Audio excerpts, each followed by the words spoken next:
Ladies and gentlemen, it's match day. Hello and welcome to ShowCase podcast, where we bring you the latest and greatest football hits from South Africa.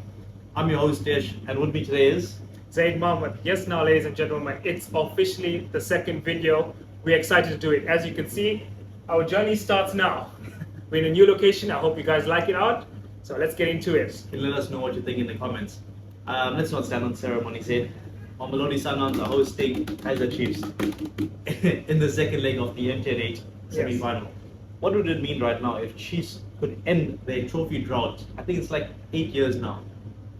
So you see, the thing with Chiefs, a lot of fans are demanding a trophy. It is a drought to be a big club, to wear the badge, to wear this badge. They demand a trophy. The fans especially need a cup. Do you think Molefe Nseki is the head coach that will actually do this? He has been with the national team previously, and now he's with Kaizer Chiefs in the hot seat, to be honest. I think he has what it takes to be at Chiefs. His record shows for himself, and he's commented everything after, the way he carries himself, the way he does everything. He is a Chiefs manager, and I hope for him that they go on and get a good result against Sundowns. Well, look, you're speaking about good results, and the first leg was actually quite the improved performance from Kaizer Chiefs. This podcast has been recorded before Chiefs play SuperSport United. That's this evening at 7:30 UA. I'm sure all eyes will be on that game. But they come into that one on the back of three. They are undefeated across the previous three. I think that's 2 wins and 1 draw. So they've got a bit of top flight pedigree going to this one. Do you think they're gonna steal a win or maybe a draw against SuperSport tonight? Yeah, hopefully it builds momentum. The word is momentum. It carries momentum going into that. I would like to see the lineups, what he's going to go out with, if he's resting any big players or anything like that. But that if he does rest any players, they have to go out on Sunday, this weekend, shall I say, and get the job done against Sundowns, which is no easy task. Yeah, you're 100% right there. So Chiefs in the first leg, just to give those viewers a bit of a recap, Chiefs were actually leading 1-0 right up until like the closing stages of the game. I'm talking like 89 minutes thereabouts, and Sundowns, Ronnie Mkwena made a triple substitution, if I'm not mistaken, earlier just before that. And one of those substitutes, Junior Mendito, who's formerly of Stellenbosch, who are actually involved in the other second leg semi-final, he plays a delivery, and that post was wide open, and player went and finished it, earning them the all-important away goal. How important do you think that will be in this time? The away goal. Yeah, I feel the away goal. That's what I'm saying. Sundowns mentality. It comes down to that. They never know when they're beaten. It feels almost like a Real Madrid Sundowns. They know that the group that they have, the players, the coach. We call it Pep. Pep in South Africa. Yeah, the Pep Guardiola. Yes, Guardiola football. They never know when they're beaten. They will go till the last minute, and it showed against Chiefs in the first leg. Speaking about Sundowns, they are actually involved in PSL football this evening, that being Wednesday afternoon, against Orlando Pirates. Do you think Pirates are going to do Chiefs any favors in that fixture? They say don't poke the bear. Yeah, so hopefully it will be a good game to watch. Any one of Chiefs or Pirates could win. I mean, Sundowns, shall I say, sorry, could win that game, because at the moment Pirates, they're doing well. I enjoy watching their football. I'm not a Pirates fan, but I really enjoy the quality that they have. Look at the Sundowns squad and how impressive it is. I mean, this is years and years in the making. They finally got a squad. In fact, they've had a squad for the last 2 to 3 years who can compete on all fronts. We're talking locally in the PSL, where they've established dominance really. I think it's like 6 straight DSTV Premiership titles, so the proof is right there. Look at the continental fixtures in CAF Champions League, going as far as, I think, the semi-finals, if I'm not mistaken. Do you think right now they are prioritizing the MTN8, where it might have just lacked over in the last couple of years? I think, just like how I said, the manager is Pep. He'll be going for every trophy available. He feels that he has a good group of players. We know that they have a good group of players. They will be going for every trophy this year possible, across the nation, sweep. Do you think a treble is on the cards? We'd like to see a treble from Sundowns, serial winners. Yeah. We'd like to see, like how Pirates did 2 trophies last year. It is not Just missing out on the GSTV, where they finished second, by the Yes, way. that's what I'm saying. It's not impossible right now. So Sundowns could be on to greatness this season, but it comes down to this weekend, shall I say? Yeah, 100%. We have to talk about the danger, man. Right now, Chiefs have got a man who's on fire, Mamelodi. It's just all that Chiefs fans are talking about at the moment. Yes. How important do you think he's going to be in this fixture? I love Mamelodi at the moment. I absolutely love him. The break. So I don't know if you watch Super Strikers. There's a character in Super Strikers called Not Sure. Yeah. So he's the link from defense to attack. And Mamelodi does that. He gets the ball from his own 18 and he can drive. I was watching the last game where they drew 0-0. The transition play he was just picking up the ball, picking up spaces, driving with them, bringing them closer to the goal. Well, look, he's going to have his work cut out against this Sundowns defense. In Sundowns attack, we've got Libero Costa. Summer signing, he's hit the ground running at the Masanawana. Yes. I believe he's got 5 goals in his opening 5 league games, 6 wins from 6, and if you're a Sundowns player, how important is he going to be? He's massive. Well, which country did he come from? I believe he's Brazilian. Oh, flavor. Yeah, no.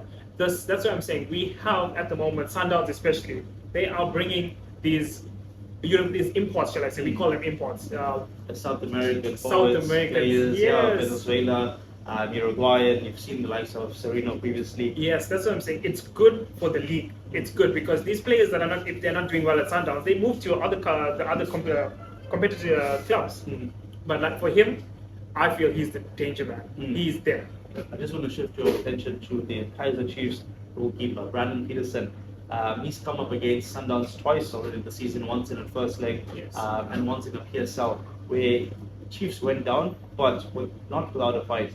Peterson, in my opinion, was the man of the match. I'm not sure if he was awarded the player of the match. Probably, maybe Costa got it. The record books anything to go by. But he came up clutch, performing number of high quality saves.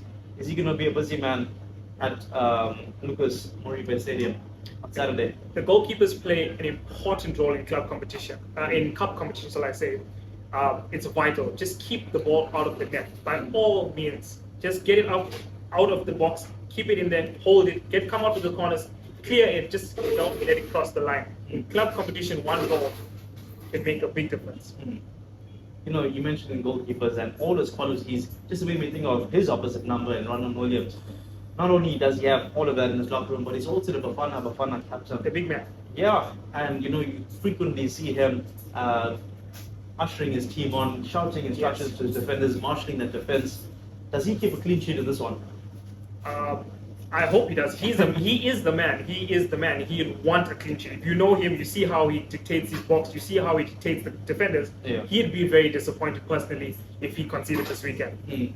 Look, I think he's going to be absolutely pivotal because Chiefs are going to come on all guns blazing. They need that trophy. The players are more than motivated. Moving on to the head-to-head fixtures. I think Chiefs they haven't been able to inflict a loss on Mamelodi Sundowns for the previous 5 fixtures across all competitions. 4 wins and 1 draw. Psychologically, I feel that will be a part to play in this competition that's going forward because the players at Sundowns will believe that they have an edge over these players. You know, mind games in the tunnels, mind games at the dressing rooms. They know that we've got their number. So all we have to go and do is replicate what we did previously. Well, look, you make some strong comments over there. I actually think that the Chiefs squad has changed so many times over recent years that if you look at the Sundowns team, which really is a central cog, you know, you look at your Templezones, your Tobacco McQuenas, even Ronald Williams, you know, they are stalwarts in that Sundowns team and not really going anywhere. Moving on to the Chiefs sides. There's some players that I feel that you like, and you did tell me off camera that you like these players. Yeah. I want to know how important this guy is. Yusuf Mart. Yeah. You said you do like him. Yeah, no, look, you hit the nail on the head over there. He's been absolutely crucial for that Chiefs side. He's the holding midfielder, and he does his job to a T. Last season was absolutely sensational. I was very surprised when he didn't get a national call-up. This season, the sort of limelight has been shared, or rather moved away to his midfield compatriot in Castillo, where I think he's got 3 goals this season, if I'm not mistaken. He scored against Cape Town City, scored against Sundowns, actually got the all-important home goal for them. I think Castillo and Mott have been. There's some magic between the two of them, yeah. So I'll be very interested in seeing how he plays. Chiefs have signed a striker, Palacios. He's actually looking like the complete centre forward. You know, you look at Ranga Chivaviro was also brought in this same transfer window, but actually Dupreez was leading the line for Kaizer Chiefs not so long ago. Have you made any similarities to any overseas players? Yes, we have having the same issue in England, can I say, which is his best position, because you know he comes off from the wing, and you know a player who is struggling a bit comes off from the wing is Marcus Rashford. So it's the same situation that we're having at Kaizer Chiefs, is which is his best position, and I think his best position is coming off from the wing. I see. Well, look, the PSL transfer window is still open. Are Chiefs looking at Marcus Rashford? Is that what you're You're right, Neymar. Yeah, Sonny, innit? No, it's the moment of the picture, Yo, innit? Neymar, good, yeah, Sonny, innit? No. I think Keegan Dolly dons it for. Keegan Dolly, let's not speak about it. I'll get into him a lot. It's the Keegan Dolly derby over here. Yeah. The PSL transfer window is still open. Do you think Sundowns could maybe look to dip into the market? Is there any transfer target that you think they'd be approaching as the window shuts? I think they have a good squad. There's depth in their squad at the moment, but with the amount of games that they're involved in, I think just get one more good defender that can play across the back line. Well, look, one that does come to mind is Keegan Allen. I think he's a former Sundowns defender. I think he came to the academy before he was moved on to Tuks, and then he's now playing in Morocco Swallows. So, you know, now coached by Steve Capella. So, imagine to be reunited with a former manager of his. So, it'll be interesting to see if he does make a return to Masanda Wana. Going on to your predictions for this game, who is winning it? Who's going to book their place in the final? 2-1 Mamelodi Sundowns. I'm calling it right now. I see. Well, ladies and gentlemen, you've heard it right here. ShowCase podcast. Thanks for watching, and be sure to smash that subscribe button. Like, comment, and subscribe.